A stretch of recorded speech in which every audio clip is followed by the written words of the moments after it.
Actress Kristen Bell gave her husband Dax Shepard quite a scare recently. The terrifying incident was caught on tape. Naturally, it went viral. Will you please tell people this is real? This is real. This is not a bit to scare the out of me, right? I'm doing a treatment. Leave me alone. Holy Well, I guess it's Drew, what is up with this? Well, this is what is called an LED face mask. LED, light emitting diode. What that is a chip that's releasing cool light versus laser light, which is going to be warm. You actually feel it. So you don't feel anything, maybe slight warming. Different wavelengths or bands of light. You've got reds, blues. Each one of those is supposed to do something different. So the idea being that LED treatments are going to help with wrinkles, fine lines, brown spots, possibly acne. Now, my read on this, the mask that Kristen Bell had on was like $2,000. This is a mask for $30. In my mind, it's probably doing the same thing as that more expensive model. Is it going to do a lot? Well, if you don't have a lot going on in the first place, if you want to add this to your regular skin regimen, I think it's a good idea. It's like 24/7 Darth Vader. It is a little bit. So add it to your skin regimen, for sure. Why not? You know, LED light has been shown to help with wound healing, rejuvenate the skin. Why not? There's so many beauty products trending on Instagram. I don't know about you all. I don't know which ones to trust. Well, the good news is Dr. Batra is going to give us the scoop on two of the most talked about beauty trends to reveal which ones are really worth the buzz or are they just a bust. Now, the first trend is the hanacure mask.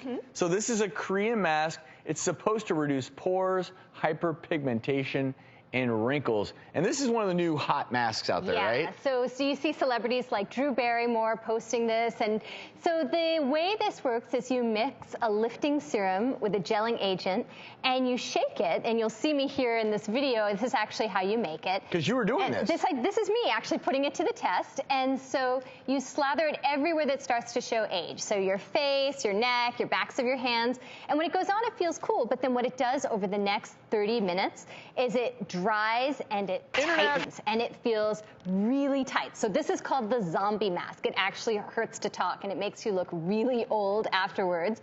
But the idea is that you're a little pink, you're a little flushed for maybe an hour or two after, but it's meant to brighten, it's meant to lift your skin. Overall, I would call this a buzz.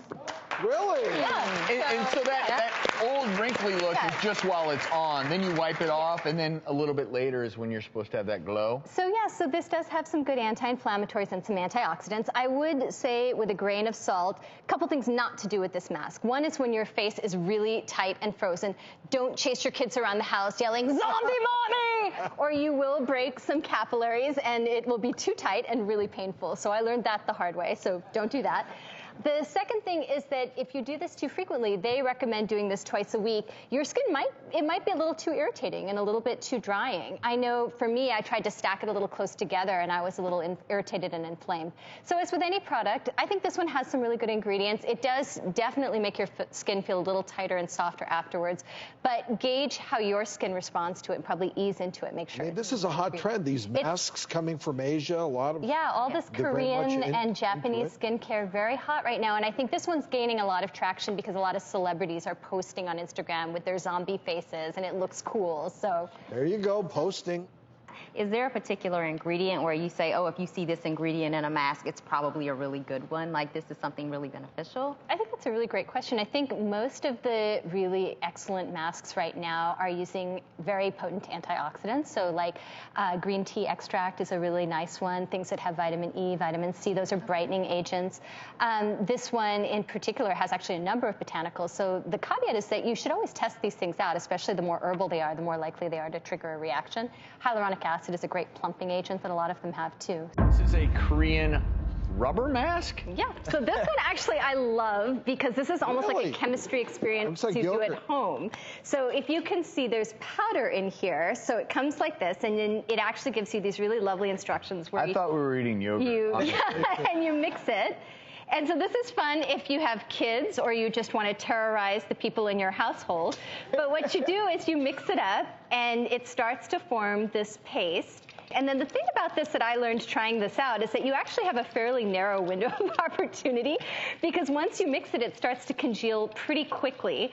This one has a mix of vitamin C and bilberry, which are both really good antioxidants, so they help mop up damage of your skin. In my face, therapeutic. What's the goal of this one? Is this also for makeup to be put on top of it? So no, this would be a little bit thick for makeup to go over, but it's basically meant to be at the end of the day as a calming and hydrating and antioxidant. The back of my hand, I already wear makeup. Like it needs some calming. A little bit of soothing and calming. How long do you leave it on? So what you do is you spread a thick layer like this, and you leave it on for about 15 minutes, and you're a really good sport. Thank you for letting me put this on you. Is it going to pull his hair off? And then we're going to wax Travis right here in front of all of you. So it's going to be awesome. Well, hey, if that's the case, let's just do the whole thing.